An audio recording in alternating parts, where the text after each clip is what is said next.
FM Copolô 76.5 from Overseas, Brasil. Quem está com vocês sou eu, Mônica. Hoje estarei fazendo uma super entrevista com a Luzia Tanaka, diretora do projeto Artel, Ensino de Português, Língua de Herança.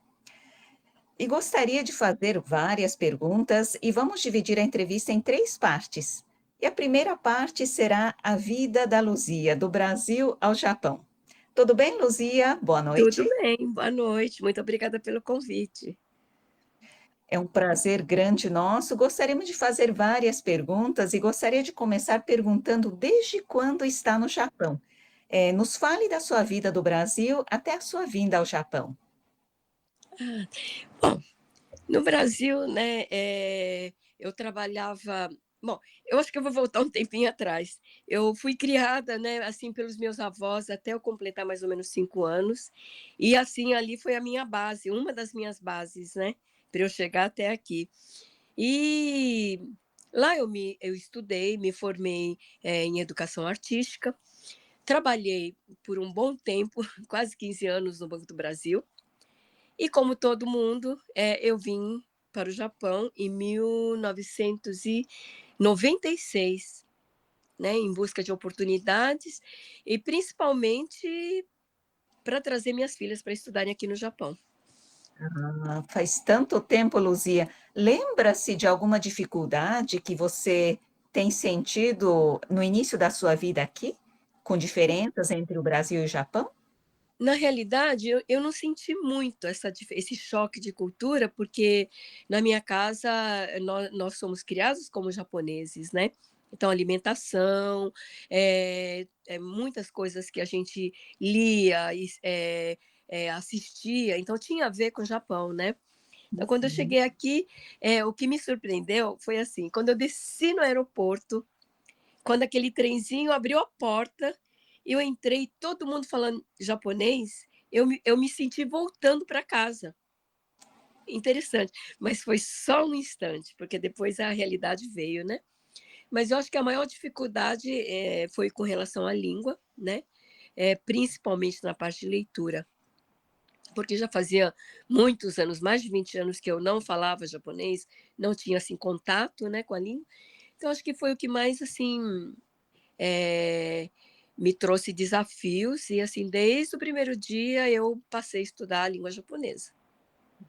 Pode-se dizer, né, que para nós, Nikkeis, a língua japonesa é uma de nossas línguas de herança, né? Nesse sentido, o aprendizado do japonês também tem sido muito importante, eu acredito. Será que você poderia dar dicas aos brasileiros de como, não vou dizer melhorar, como aprender o japonês, assim, com base nas suas experiências?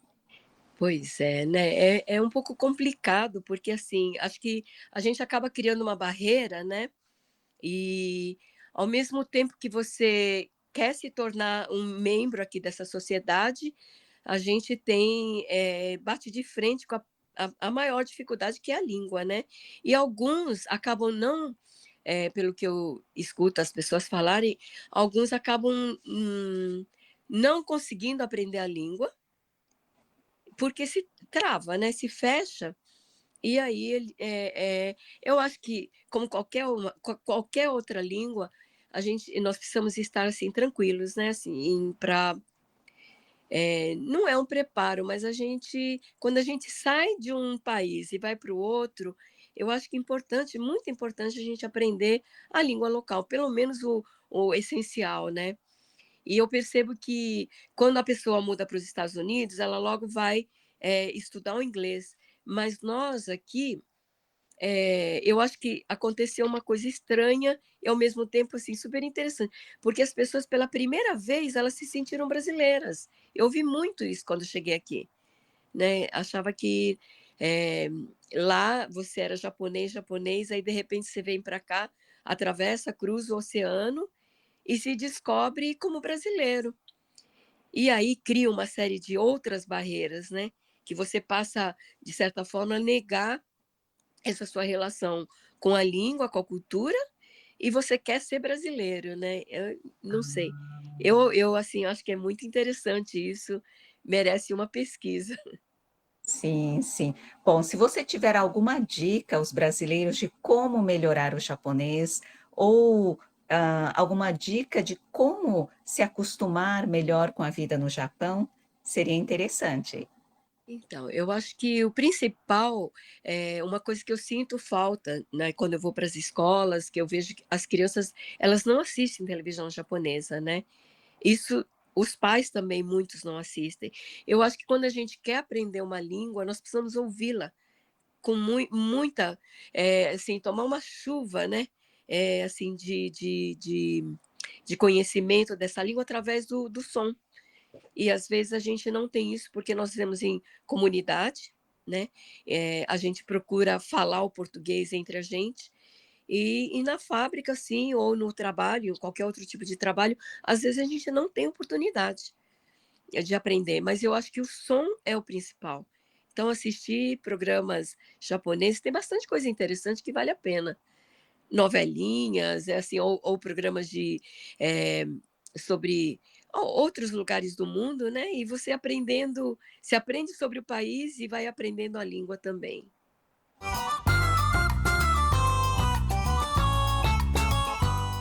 Estamos entrevistando a Luzia Tanaka, diretora do projeto Artel Ensino de Português Língua de Herança, aqui em Osaka.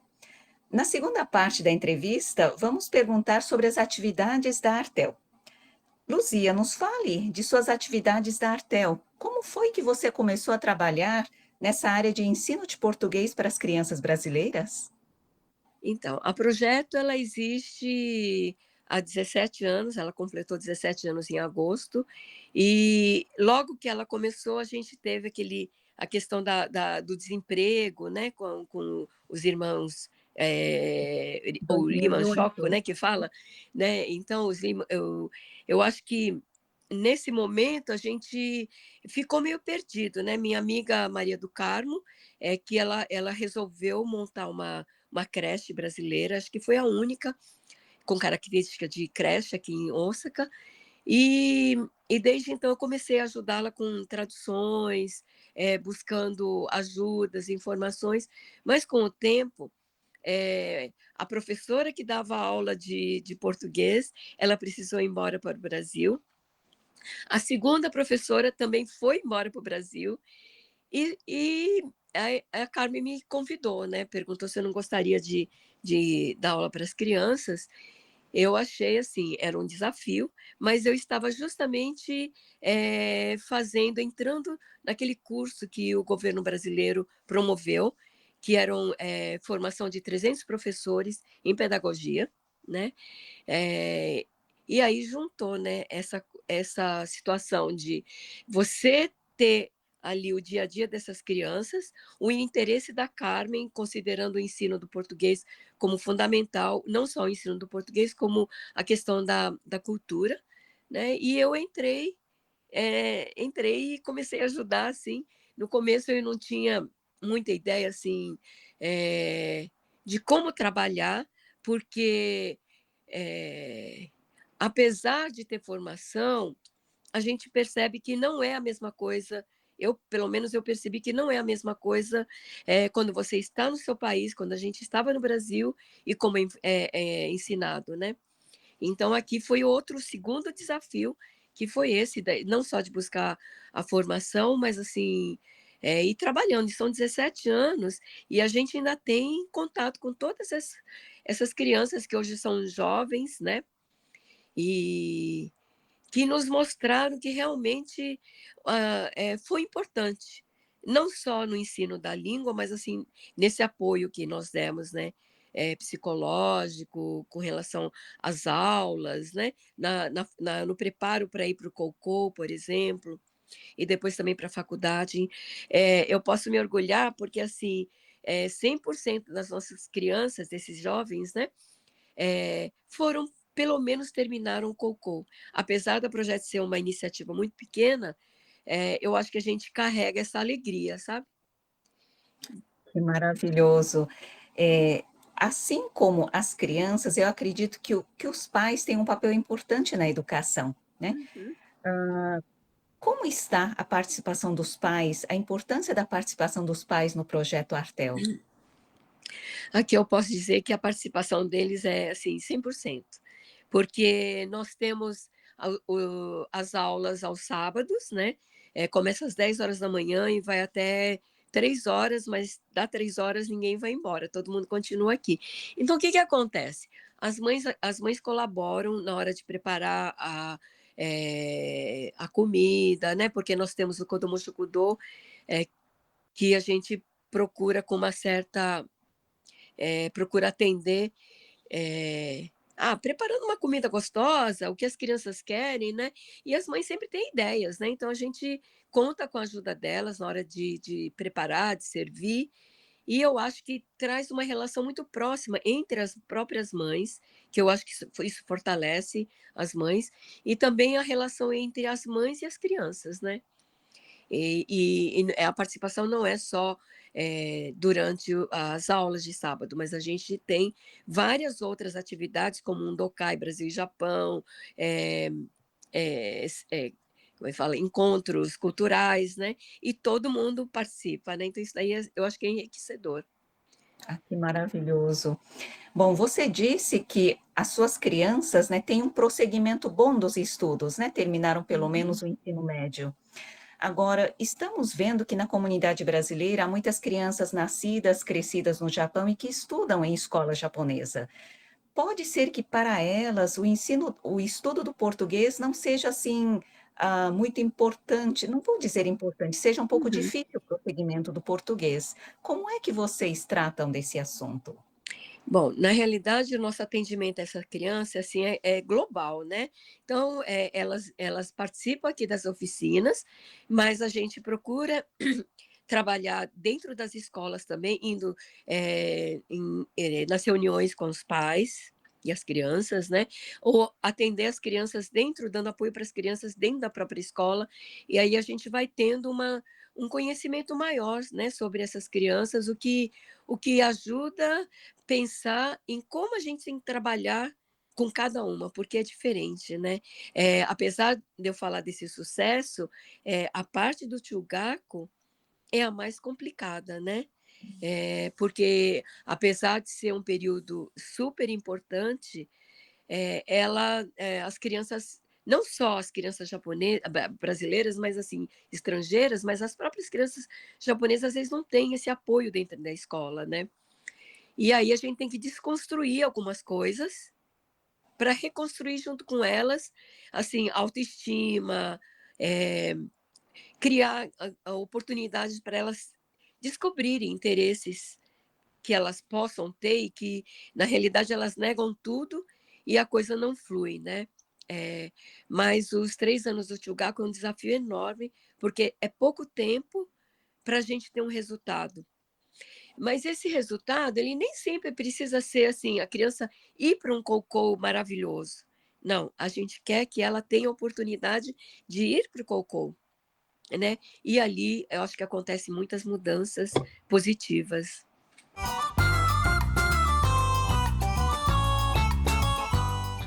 Estamos entrevistando a Luzia Tanaka, diretora do projeto Artel, Ensino de Português Língua de Herança em Osaka.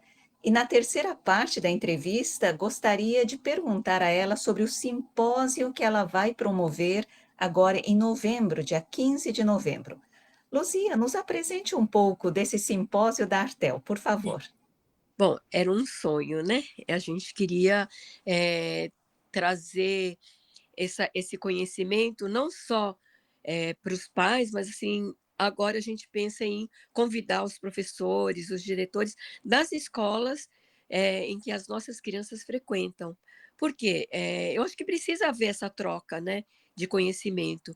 E e aí o simpósio ele tem como objetivo a gente trabalhar principalmente essa importância do ensino da língua portuguesa, para que ela consiga adquirir a língua japonesa necessária para continuar os estudos ou para continuar, a construção da sua vida aqui no Japão, né. Então, na realidade, eu sou uma pessoa, assim, que gosta muito de desafios, né, e nós vamos ter a presença do professor Daisuke da Universidade Tokai, a professora Kojima, da Universidade de Tóquio, e nós teremos uma convidada especial, que é a professora Elizabeth, do Instituto como que é? É Instituto Betmática. Ela foi professora há mais de 30 anos, professora de matemática, e ela sempre criou jogos para os seus alunos. E agora ela tem esse instituto e ela viaja o Brasil inteiro para mostrar esse material e trazer novos conhecimentos e mostrar para as crianças e para os adultos que a matemática não é uma coisa assim tão difícil, porque ela faz parte do nosso dia a dia.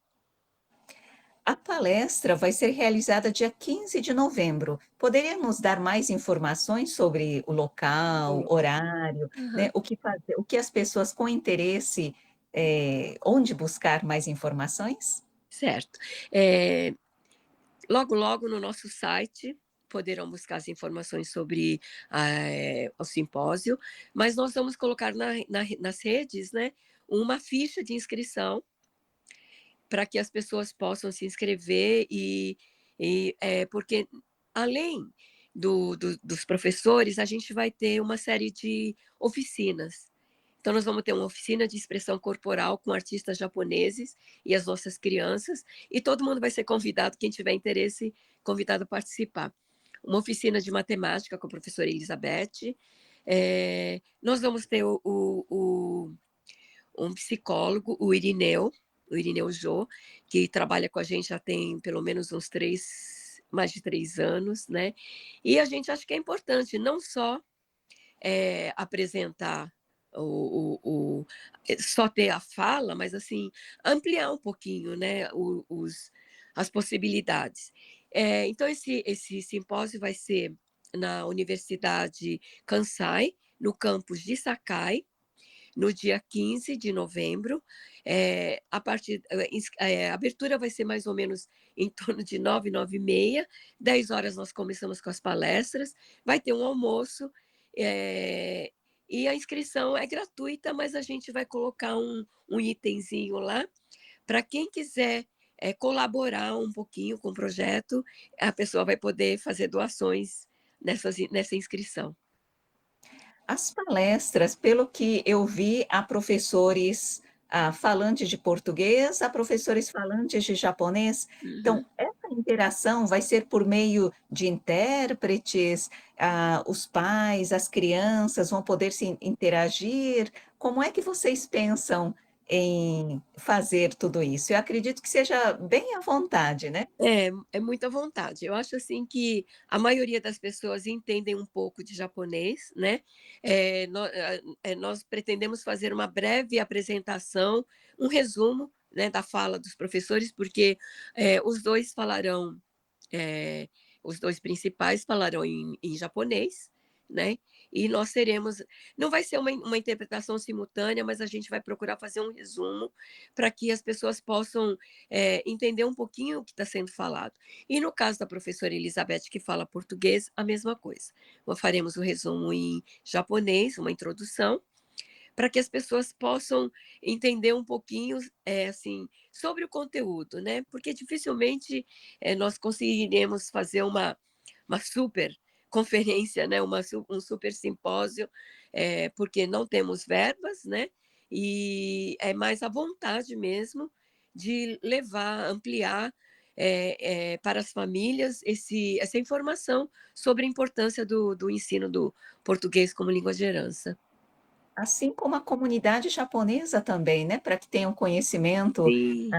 da realidade das crianças da comunidade brasileira, né. Né.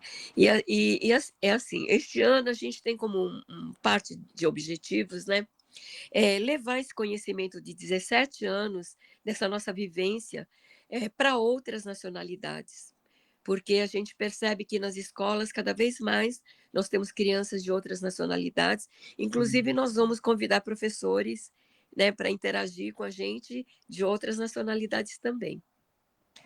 Ai, que ótimo. Bom, para as crianças, né, que vão participar e para as crianças da comunidade brasileira, poderia passar uma mensagem a essas crianças, Luzia?